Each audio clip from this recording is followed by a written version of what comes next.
मर्मज्ञ रसिक श्रोते हो, नमस्कार. मुक्ती यूट्यूब चॅनलवर आपलं स्वागत आहे.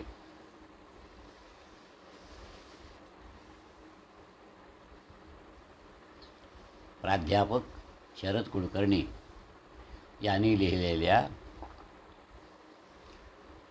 पूर्णत्वाचे प्रवासी या पुस्तकाचं अभिवाचन क्रमशः आपल्याला ऐकवत आहे. पहिल्या दिवशी आई या विषयावरचा उहापोह आपण ऐकला. काल आपण ऐकला बाप म्हणजे गुरु माऊली या विषयावरची चर्चा. आणि आज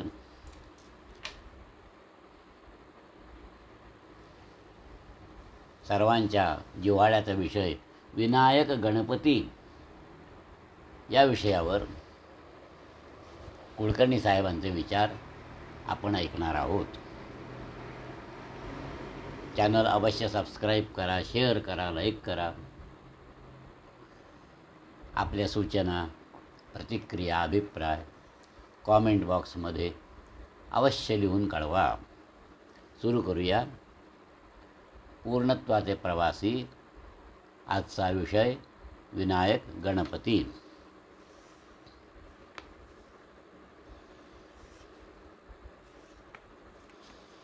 आज गणपती या संकल्पनेभोवती नाचायचं मनात आहे. लहानपणी कोकणात म्हणजे माझ्या जन्मगावी आपल्या घरातला मोठा उत्सव म्हणजे गणपती उत्सव. नोकरीसाठी मुंबईला किंवा इतरत्र गेलेली मंडळी त्यावेळी घरी परत येत असे. पावसाळ्यामुळे शेती कामाची धांदल असली तरी वडीलधारी मंडळी घरी राहत असे. गणेश मूर्ती वाजत गाजत आणायची. मूर्तीची प्रतिष्ठापना अशा जागी करायची की घरातली सगळी मंडळी तिथे एकत्र होऊ शकतील. मूर्तीभोवती आरास करायची, सजावट करायची, आरत्या म्हणायच्या, भजन करायचं आणि अर्थात मोदक आणि गोडधोड खायचं. या सगळ्या वातावरणात ती मूर्ती मोहक वाटत असे. गणपतीचे ते मोठे कान आणि सोंड भीतीसुद्धा वाटत असे. पण त्याच्या हातातला मोदक, त्याचं मोठं पोट, पायाजवळचा उंदीर बघितला की भीती जात असेल. आणि त्याच्या पूजेकरता दूर्वा म्हणजे गवताचा विशिष्ट प्रकार असतो. जास्वंदीची फुलं, पत्री, तत्सम गोष्टी गोळा करण्यात आम्हा मुलांची चढाओढ लागायची, मज्जा वाटत असेल. पण पुढे कोणीतरी सांगितलं की हा गणपती पार्वतीनं आपल्या अंगाच्या मळापासून बनवला आणि त्याला मग द्वाररक्षकाचं काम दिलं. ती आत आंघोळ करायला लागली. तिकडून आले शंकर. गणपतीनं काही शंकरांना ओळखलं नाही. त्यांना या गणपतीने अडवलं आणि हा कोण मला अडवणारा म्हणून शंकरांनी काय केलं, त्याचं डोकंच उडवलं. पण तेवढ्यात हा आरडाओरडा ऐकला आणि पार्वती बाहेर आली आणि आपल्या मुलाला पुन्हा जिवंत करा असा तिने शंकरांकडे हट्ट धरला. शोधाशोध करून सुद्धा उडवलेलं गणपतीचं शीर शंकरांना सापडेना. मग त्याने काय केलं, एक हत्तीचं तोंड आणलं आणि ते त्या मळीच्या गणपतीच्या धडावर ठेवलं आणि धडावर ठेवून केला त्याचा पुन्हा जिवंत. ही सगळी गोष्ट ऐकली आणि खरं म्हणजे शेजारी आली. लहान वयातसुद्धा एवढं कळत होतं की पार्वतीच्या अंगावर एवढा मळ साठायला तिनं बरेच दिवस आंघोळ केलेली नसणार. तसा मलासुद्धा आंघोळीचा कंटाळाच, पण इतके दिवस मलासुद्धा राहावलं नसतं. आणि शंकर तरी एवढा रागीट कसा?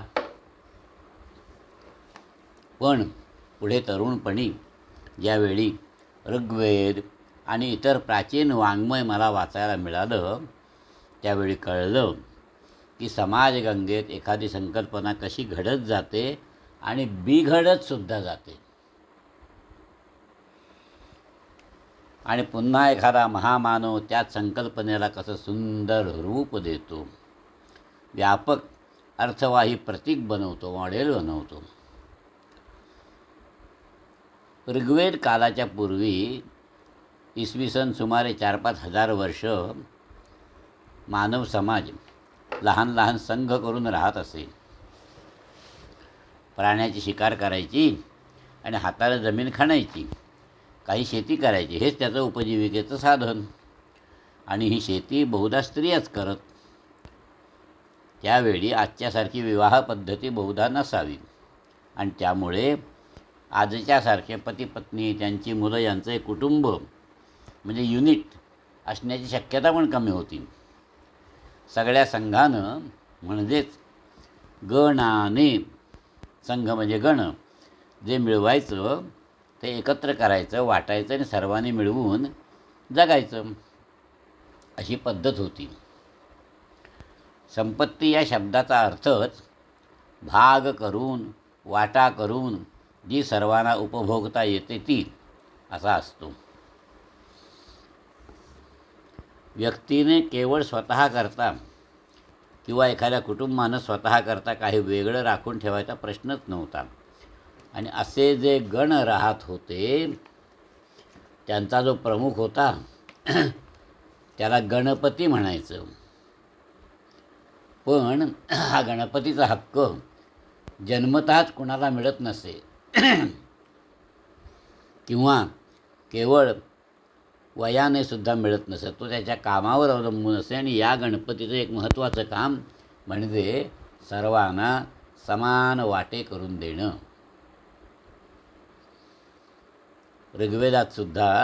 ऋग्वेदातच एक अक्ष सूक्त आहे. अक्ष म्हणजे जुगाराचा फासा. त्या पूर्व काळात सुद्धा अशी पद्धत होती की जी संपत्ती असेल त्याचे सारखे भाग करायचे आणि तरीसुद्धा ते साऱ्यांना सारखेच वाटतील असं नाही. म्हणून मग जुगार खेळायचा, भाग करायचे म्हणजे लॉट्स टाकायचे आणि ज्याला जसा नंबर मिळेल त्याने तो तसा भाग घ्यायचा. हे भाग करायचं काम गणपतीचं. कोणी फसवत असेल तर त्याला ओळखायचं कामसुद्धा त्याचंच. या अक्षसूक्तातलं एक सूत्र गमतीचं आहे. एक गण म्हणतो आहे, यो वस्सेनानीर्महतो तो गणस्य राजा व्रातस्थ प्रथमो बभूव तस्मै कृणोमि न धनारुणाध्वी दशाहं प्राचीस्तद्बतं वदामि. लहान गणांच्या सेनापते हे अक्षा, तू व्राताचा प्रथम अधिपती आहेस. मी तुझ्याजवळ बाहूवर करून प्रगट करतो की माझ्याजवळ मी धन राखून ठेवलेलं नाही. समान वाटणीसाठी सगळं दिलं आहे. मी सत्य तेच बोलत आहे. इथे तर त्या अक्षाला गणपती म्हणून संबोधलं आहे.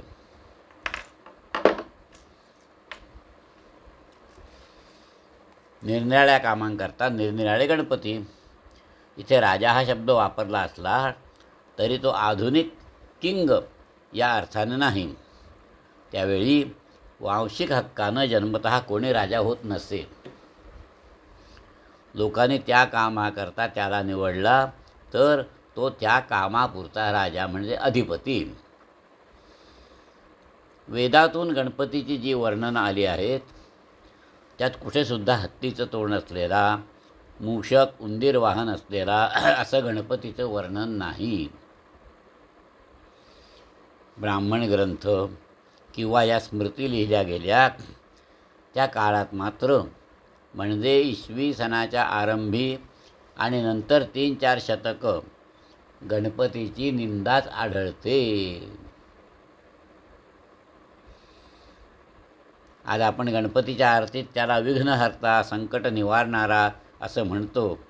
पण त्या काळात त्याला विघ्न म्हणजे मूर्तिमंत संकट असंच काही स्मृतिकारांनी म्हटलेलं आहे. आणि याचं कारण त्या स्मृतिकाळात वर्णभेद वर्गभेद जोरात आला.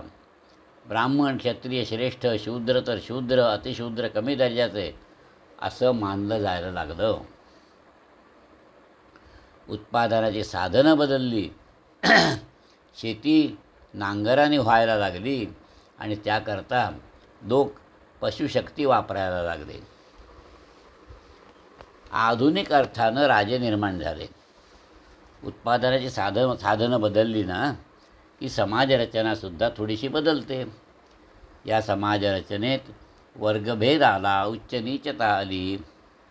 कारण काही लोकांकडे उत्पादनाच्या साधनांचा ताबा आला. त्यांच्याकडे जास्त जमीन, जास्त गाई बैल, चांगली लोखंडी शस्त्र वगैरे. अशा परिस्थितीत सत्ता हातात असलेल्या या मंडळींना गणपती ही संकल्पना त्रासदायक होती.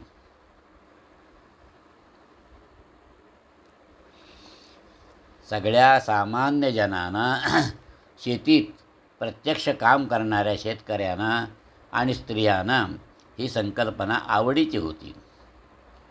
पण सत्तेवरच्या राजाला आणि स्वतः शारीरिक कष्ट न करता जगणाऱ्या ब्राह्मणांना, भिक्षुकांना, साहित्यिकांना गणपती हा विघ्न ठरला. पुढे बहुधा 5व्या शतकात कोणीतरी गणप्रमुख, ज्याचं हत्ती हे प्रतीक होतं म्हणजे टॉटेम, तो मोठा राजा झाला. जसं अमेरिकन राष्ट्राचं प्रतीक गरुड,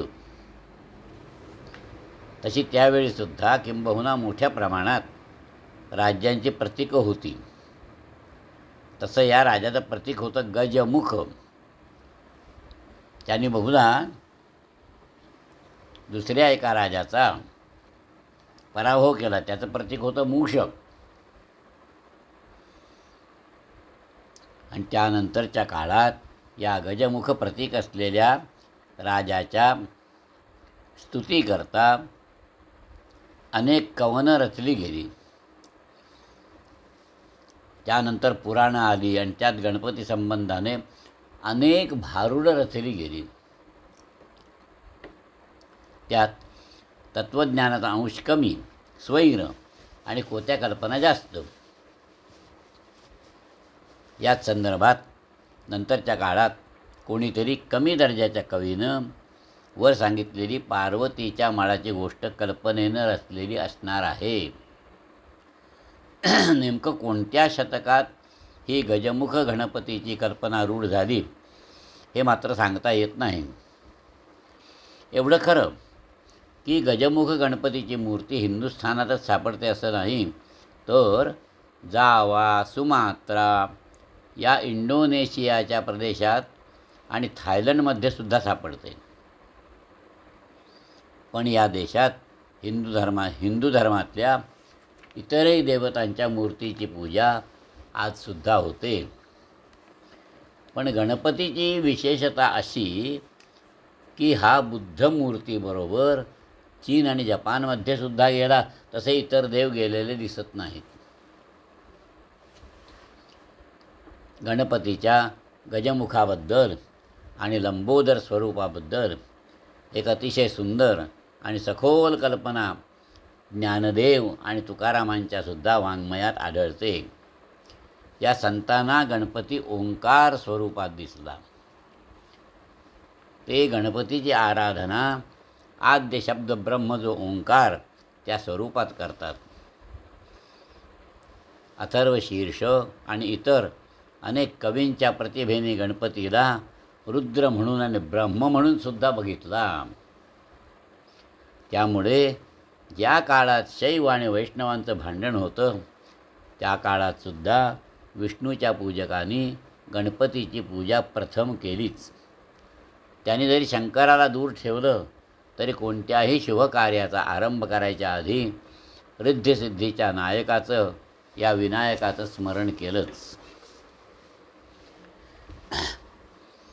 ब्राह्मणे किंवा स्मृतिकारांनी काहीही लिहिलं तरी सर्वसामान्य जनमानसात असलेला गणपतीचा आणि त्याच्याचबरोबर गौरीचा ठसा कोणी पुसू शकलं नाही. विघ्न म्हणून किंवा विघ्नहर्ता म्हणून त्याची पूजा सुरूच राहिली आणि तीसुद्धा विशेषतः शेतीच्या संदर्भात. शेत चांगलं पिकायचं असेल, पाऊस नीट पाडायचा असेल तर गौरी गणपतीची आराधना करायलाच हवी असं शेतकऱ्यांना वाटत असे. धान्य प्रसवा भूमी आणि मुलांना जन्म देणारी स्त्री हिचं नातं वेदपूर्व कालापासून जनमानसात रूढ आहे. म्हणून शेतकऱ्यांच्या जातीत गणपतीच्या इतकंच किंबहुना थोडंसं जास्तच गौरीचं महत्त्व आहे. तीसुद्धा या उत्सवाच्या वेळी घरी येते आणि आपल्या मुलांना आशीर्वाद देते की तुमची भूमी सुफलित होवो, तुमची मुलं चिरंजीव होवोत. आणि यावेळी निसर्गसुद्धा मोठा रमणीय असतो. पावसाची काही नक्षत्र पडून गेलेली असतात, भूमी हरितवर्णी असते, झाडं वेली नुकत्यात न्याहाळलेल्या स्त्रीप्रमाणे सतेज दिसतात. त्यांची फुलंसुद्धा भोवतालच्या जगाला जवळ बोलावतात. आणि म्हणून काही स्मृतिकारांनी गणपतीला विघ्न म्हटलं तरी सर्वसामान्य लोकांनी त्याला लोकनाथ केलं आणि कोणत्याही पूजेच्या आधी गणेशाची पूजा करायची असा रिवाज पडला. अगदी अलीकडच्या काळात या शतकाच्या सुरुवातीला एका महापुरुषानं म्हणजे लोकमान्य टिळकांनी या गणपतीच्या संकल्पनेचा फार सुंदर उपयोग केला. बाळ गंगाधर टिळक स्वतःच लोकांचे तेल्या तांबोळ्यांचे नेते होते.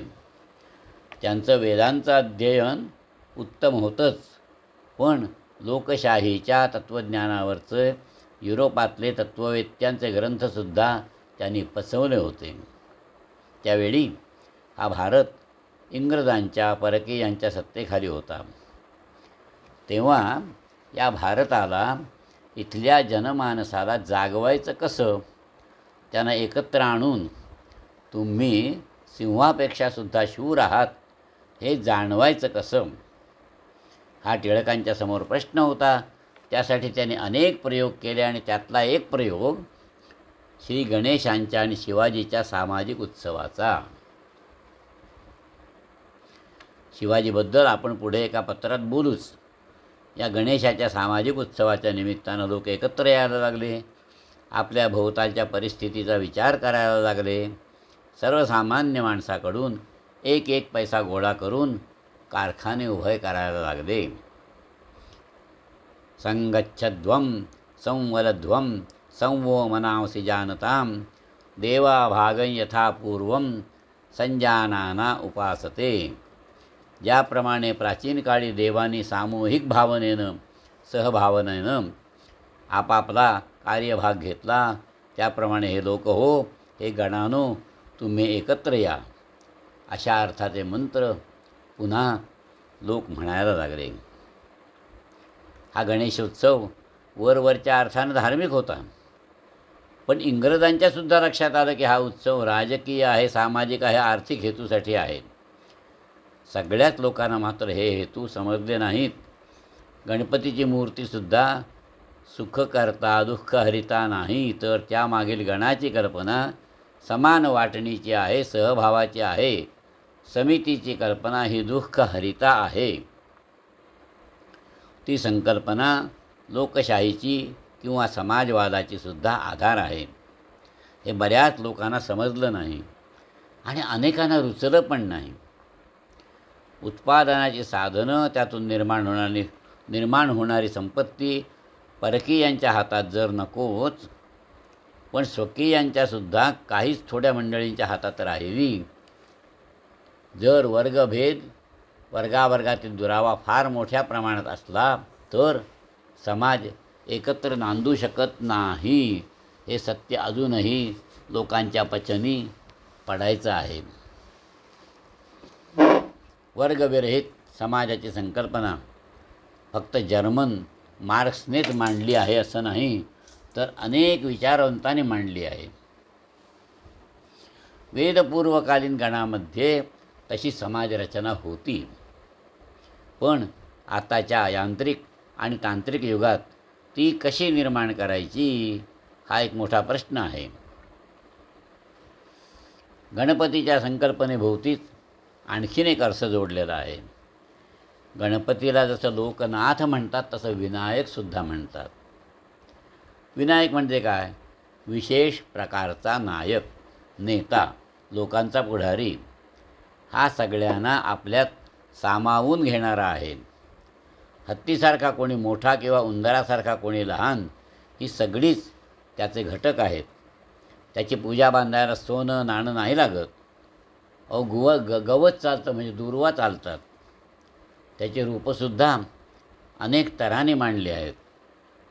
तो कधी बसलेला असतो, कधी हातात मोदक घेऊन असतो, कधी उभा असतो, कधी युद्धाला सज्ज असतो, कधी नर्तन करतो, कधी अध्ययन करतो.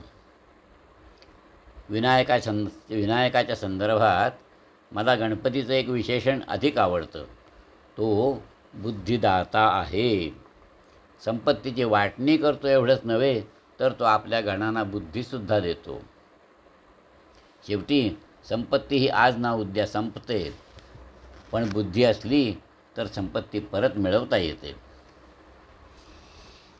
या संदर्भात गणपतीची एक मोठी गमतीदार गोष्ट आहे. एकदा म्हणे त्याचं आणि त्याच्या भावाचं भांडण झालं, म्हणजे कार्तिकेयाचं. सगळीच भावंडं भांडतात, तशी ही भांडली.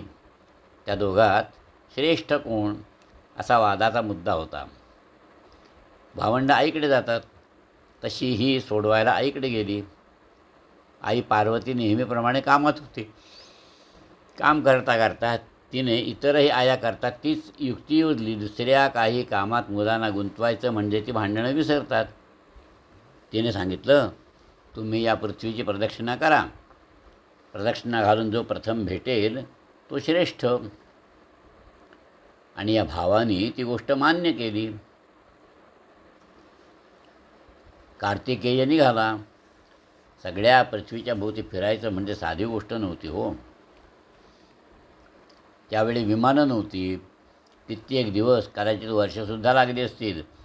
तेव्हा वेळ फुकट न घालवता कार्तिकेय निघाला. काही चालून गेल्यावर त्याने मागे वळून बघितलं. गणपतीचा पत्ताच नव्हता. तो तर घरातच बसून होता. कार्तिकेयाला वाटलं, काय मूर्ख हा गणपती, फुकट वेळ घालवतो आहे. आपणच पहिले येणार आणि श्रेष्ठ ठरणार.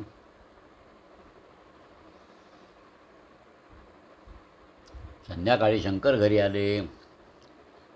त्यांच्या नेहमीच्या पद्धतीप्रमाणे पार्वतीजवळ बसून बोलायला लागले. तेवढ्यात गणपतीनं त्यांना म्हणजे शंकर पार्वतींना 3 प्रदक्षिणा घातल्या, नमस्कार केला आणि आपल्या कामाला निघून गेला. बऱ्याच दिवसांनी कार्तिकेय परत आला. एखाद्या जगभर प्रवास करून परतलेल्या टुरिस्टसारखा. 21 दिवसात जगप्रवास म्हणजे काय? एका एअरपोर्टवरून दुसऱ्या एअरपोर्टवर. त्या देशातल्या माणसाशी बोलायचं नाही, सौंदर्य वस्तूंचे डोळे भरून दर्शन नाही, सारखं विमानात किंवा ते कधी येईल या काळजीत एअरपोर्टवर बसून. फार तर 10-20 फोटो एअरपोर्टच्या बाहेर जाऊन काढायचे. त्या देशाबद्दल 2-4 पुस्तकं विकत घ्यायची, विमानात वाचायची आणि शक्य तर त्या पुस्तकावर आधारित एक लेख लिहायचा आणि प्रसिद्ध करायचा. या आताच्या काळातल्या टुरिस्टांचा कार्तिकेय मूळ पूर्वज. तो जगाचा काहीही अनुभव न घेता पृथ्वीला प्रदक्षिणा घालून परत आला आणि त्याला प्रथम गणपतीच भेटला. अरे, तू कधी परत आलास? मी तर अगदी जलद गतीनं पृथ्वी प्रदक्षिणा करून आलो आणि तरीही तू इथं आधीच हजर झालास. यात काहीतरी बनवाबनवी असायला हवी. तो आणखीनच रागावला. पुन्हा दोघेही गेले आईबापाकडे. त्यावेळी शंकरसुद्धा तिथे उपस्थित होते. कार्तिकेयानी त्यांना सांगितलं, आपण पृथ्वी प्रदक्षिणा करून परत आलो आणि गणपतीनं काहीतरी बनवाबनवी केलेली आहे अशी शंका प्रगट केली. गणपती म्हणाला, नाही, मी काहीच बनवाबनवी केली नाही. मी माझ्या आईबाबांना दोघांनाही एक नव्हे 3 प्रदक्षिणा घातल्या. आई ही पृथ्वी आणि बाप हा सूर्य.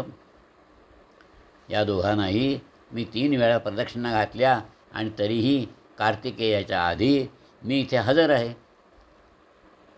शंकर मोठे ज्ञानी. त्यांनी गणपतीचं म्हणणं मान्य केलं.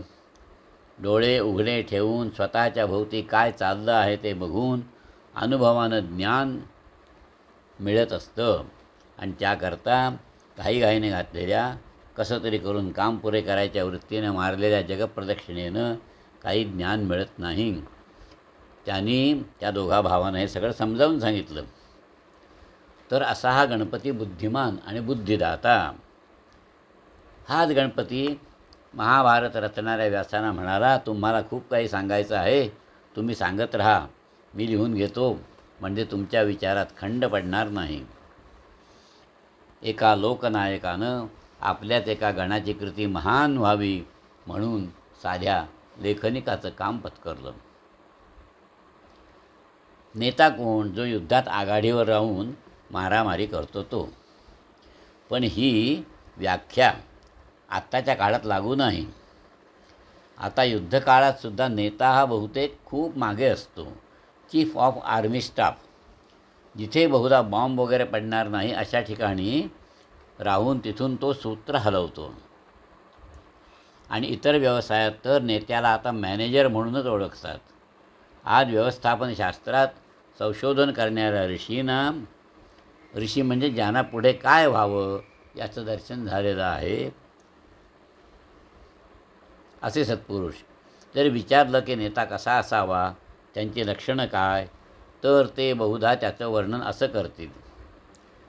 तो आपल्याबरोबर काम करणाऱ्या माणसांना अनुयायी म्हणून नव्हे तर सहकारी म्हणून वागवेल.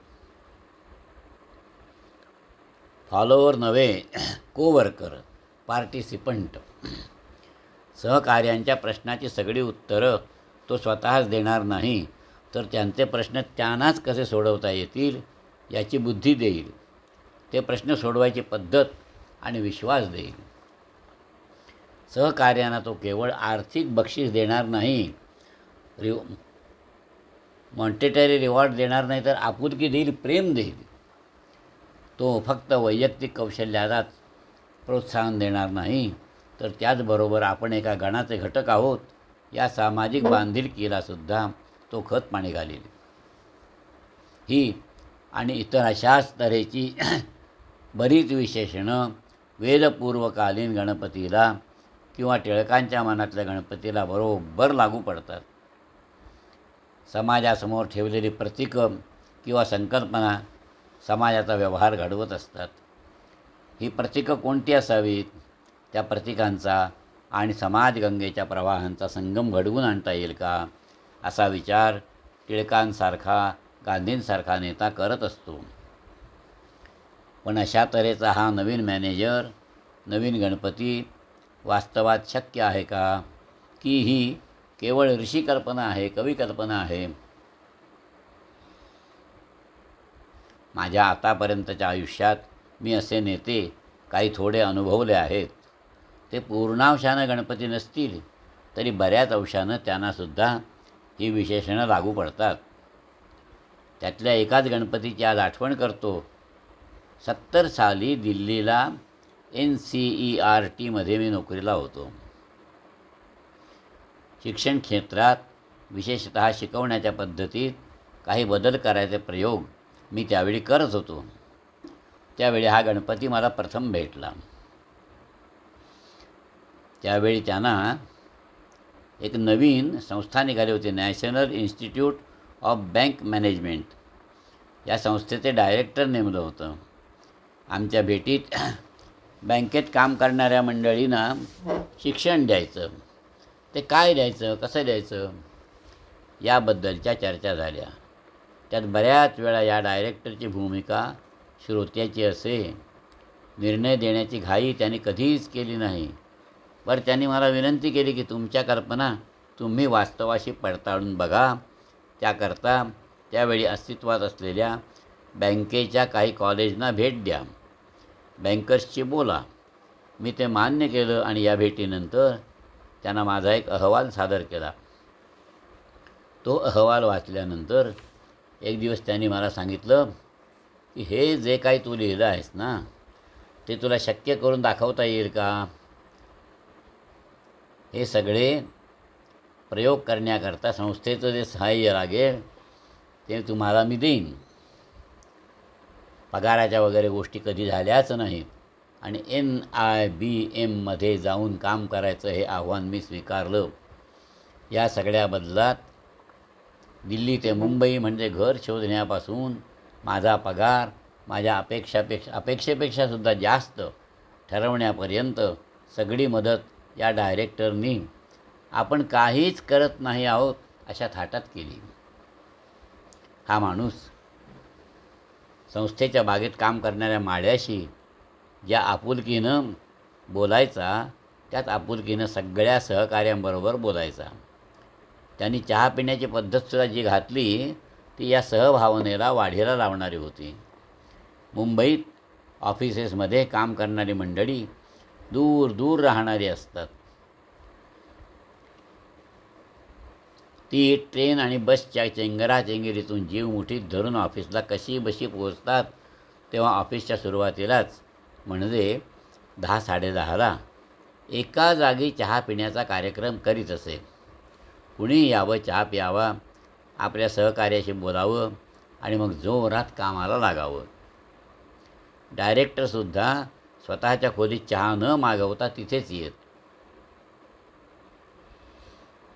जो चहा माळी पीत असे तोच ते सुद्धा पीत, सहकाऱ्यांशी गप्पा मारीत आणि त्या गप्पातच त्या दिवशीची कामं, संस्थेच्या पुढील योजनासंबंधी सुतोवाच होत असे.